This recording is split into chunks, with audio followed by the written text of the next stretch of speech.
पुस्तक का नाम शब्द ब्रह्म नाद ब्रह्म। लेखक पंडित श्री राम शर्मा आचार्य। Audio number 2। संगीत एक महाशक्ति। प्राचीन काल में समीपवर्ती तीर्थ यात्राओं, देव दर्शनों और मेलों पर गाते हुए जाने की प्रथा थी। अभी भी गीत गाते हुए परिक्रमा आदि देने की प्रथा है। मथुरा यात्रा पर आने वाले कुछ बुंदेलखंडी तीर्थ यात्री बिरहे गाते हुए और शिव उपासक भोला तेरी बम गाते हुए निकलते हैं। उनका कहना है कि गीतों के माध्यम से वे यहाँ की धार्मिक भावनाएं खींच ले जाते हैं। तीर्थ यात्राओं और पर्व त्योहारों पर गांव-गांव संगीत और भजनों का प्रचलन था। उससे एक बार तमाम भारतवर्ष संगीत से मुखरित हो उठता था। उसी का फल था कि वृक्ष वनस्पति अधिक और मीठे फल देते थे। दूषित तत्वों का संहार होता था और उससे बीमारियां आदि कम फैलती थीं। गीत से जो उल्लास पैदा होता था वह गंदे स्थानों से गुजरने पर भी वहां की प्रतिक्रिया रोक देता था और संगीत के प्रभाव से यात्री स्वस्थ और प्रसन्नचित्त लौट आता था। उस पर किसी प्रकार की बीमारी का असर नहीं होता था। आज गाने का शौक कम होता जा रहा है। उसी कारण लोग तरह तरह के दुर्गुणों से ग्रस्त होते स्वास्थ्य खोते चले जा रहे हैं। संगीत जैसी उत्पादक सत्ता से संबंध विच्छेद कर मनुष्य जाति ने अपनी ही हानि की है। सामूहिक संगीत के महत्व पर डॉक्टरों का मत है कि जब कई व्यक्ति एक साथ गाते हैं तो सब लोगों का स्वर प्रवाह एवं आंतरिक उल्लास मिलकर एक ऐसी तरंग श्रृंखला उत्पन्न करता है जो वातावरण में मिलकर सबको उल्लसित कर देती है। फाल्गुन के महीने में फाग की धूम होती है, तब बच्चे बूढ़ों में भी उल्लास फूट पड़ता है और वे युवकों की तरह उत्फुल्ल दिखाई देने लगते हैं।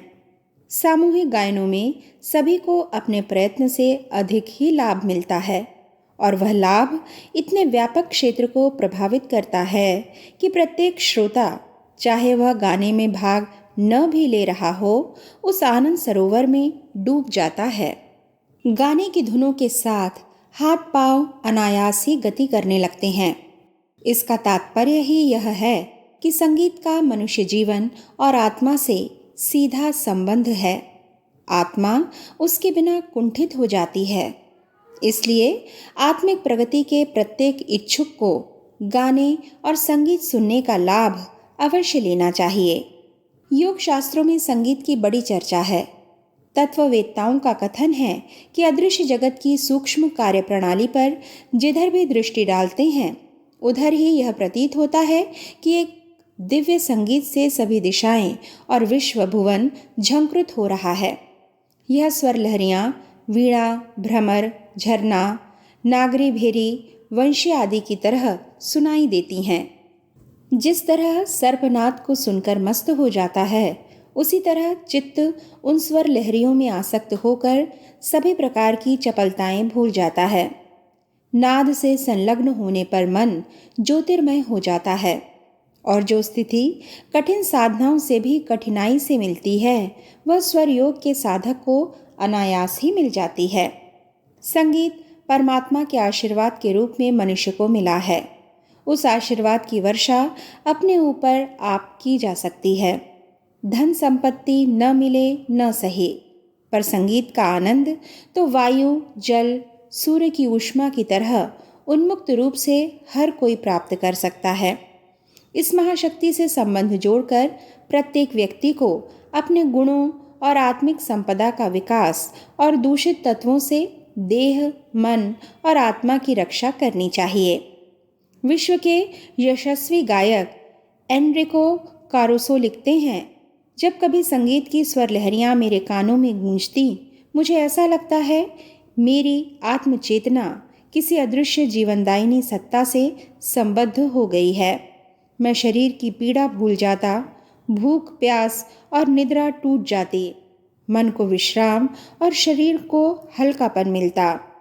मैं तभी से सोचा करता था कि सृष्टि में संगीत से बढ़कर मानव जाति के लिए और कोई दूसरा वरदान नहीं है।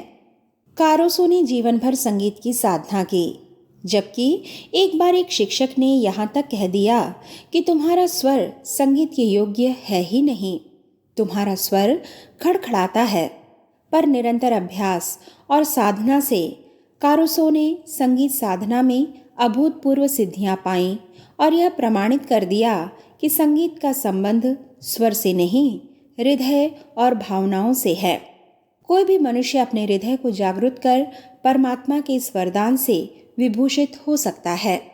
संगीत से मनुष्य का आध्यात्मिक विकास होता है और वह सूक्ष्म सत्ता के भाव संस्पर्श और अनुभूति की स्थिति पाता है। यह परिणाम अंतर जगत से संबंध रखते हैं, इसलिए उस संबंध में विस्तृत अन्वेषण का क्षेत्र पाश्चात्य जगत के लिए अभी नितांत खाली है। मस्तिष्क, शरीर और वन्य वनस्पतियों तक में संगीत के जीवनदायी प्रभाव को पाश्चात्य विद्वान और वैज्ञानिक भी मानने लगे हैं। एक बार इंग्लैंड के एक अस्पताल में ऑपरेशन के लिए एक रोगी को ले जाया जा रहा था। उस समय बाहर के किसी मकान से संगीत की मधुर ध्वनि आ रही थी। रोगी के मन में संगीत का कुछ ऐसा प्रभाव पड़ा कि वह उठ बैठा और निकलकर अस्पताल के बाहर आकर भौचक्का सा देखने लगा कि वह स्वर झंकार कहाँ से आ रही है। डॉक्टरों ने देखा संगीत के प्रभाव ने उसके रोग को ही दबा दिया है। अमेरिका के कई दंत चिकित्सक एक विशिष्ट संगीत लहरी विद्युत वाद्य यंत्र से बजाकर दांत उखाड़ते हैं। रोगियों से पूछने पर वे इस निष्कर्ष पर पहुंचे कि संगीत की मधुर ध्वनि का असर जादू जैसा होता है और वे लोग अपना कष्ट भूल जाते हैं। महिलाओं के प्रसव के समय भी इस प्रकार के प्रयोग किए गए हैं और यह देखा गया है कि जिन स्त्रियों को प्रजनन के समय बहुत पीड़ा होती थी, उन्होंने बिना कष्ट के प्रसव किया। इटली में टोरेंटेला नामक नृत्य होता है। तब अनेक मधुर वाद्य बजते हैं। उनसे अनेक पागलपन के रोगी अच्छे होते देखे गए हैं। भारतवर्ष में शास्त्रीय संगीत की शक्ति और महत्ता के संबंध में इतिहास के पन्ने भरे पड़े हैं। अब उस दिशा में नई खोजें की जाने की आवश्यकता है। पर सामान्य व्यक्तियों को कथा, कीर्तन, भजन, रेडियो संगीत, छोटे छोटे वाद्य यंत्रों के वादन और गायन के द्वारा उसके स्वास्थ्य पर पड़ने वाले प्रभाव का लाभ अवश्य उठाना चाहिए। संगीत स्पंदन शरीर पर बड़ा अनुकूल प्रभाव डालते हैं। गायन को यौगिक स्वास्थ्य साधना भी कहते हैं। गाते समय मुंह, जीभ और होंठ ही काम नहीं करते, वरन आवाज नाभि से खींचती है और ब्रह्मरंध्र तक पहुंचती है, फिर तालुओं से खींचकर गले से उसे निकालते हैं। इस तरह कमर से नीचे के हिस्से को छोड़कर शेष संपूर्ण शरीर का भीतरी व्यायाम हो जाता है। उससे बाहरी व्यायाम से भी अधिक प्रभावी परिणाम दिखाई देते हैं। गायन से शरीर और मस्तिष्क की नाड़ियों का शोधन होता है। ज्ञान तंतु सजग होते हैं। द्रुत, विलंबित और मध्यम लय में गाए जाने वाले गीतों के अभ्यास से जीभ, वक्षस्थल, हृदय, श्वास और स्वर वाहिनी नलिकाओं, स्नायुमंडल और नाड़ी संस्थान और हृदय की रक्तवाहिनी धमनियों में प्रभाव पड़ता है। यह अंग स्वस्थ, निरोग और बलवान बनते हैं। गाने से नाड़ी संस्थान में लहरें उठती हैं। उससे प्रभावित होकर मन भी लहराने लगता है। इस प्रकार की तरंगावली शारीरिक और मानसिक स्वास्थ्य के लिए बहुत लाभदायक होती है। गाने से फेफड़े और स्वर यंत्र मजबूत होते हैं। तपेदिक आदि बीमारियों का भय नहीं रहता। जबड़े और आमाशय का भी अच्छा व्यायाम हो जाता है और यह सभी संस्थान निरोग हो जाते हैं। वाद्य संगीत के साथ गायन अथवा नृत्य का भी अभ्यास किया जाता है तो उससे सिर, गर्दन, कंधा, छाती, पेट और पैर का भी व्यायाम हो जाता है और सारे शरीर में खून का संचार ठीक प्रकार से होने लगता है और शरीर में स्फूर्ति रहती है। बांसुरी, शहनाई, बीन आदि मुंह से बजाए जाने वाले वाद्यों से जीभ, श्वासनली, फेफड़े स्वस्थ और मजबूत होते हैं। संगीत का अभ्यास करना ही लाभदायक नहीं, श्रवण करना भी उतना ही प्राणप्रद होता है।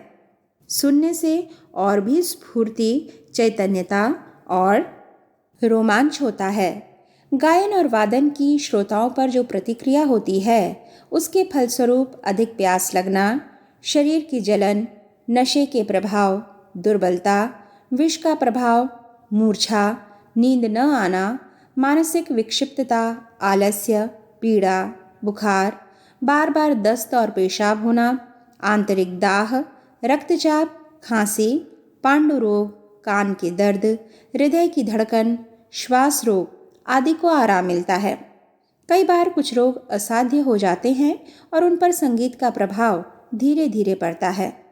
धीरे धीरे विष का शमन होता है, पर यह निश्चित है कि नियमित रूप से गायन का अभ्यास करने से इनसे छुटकारा अवश्य मिलता है।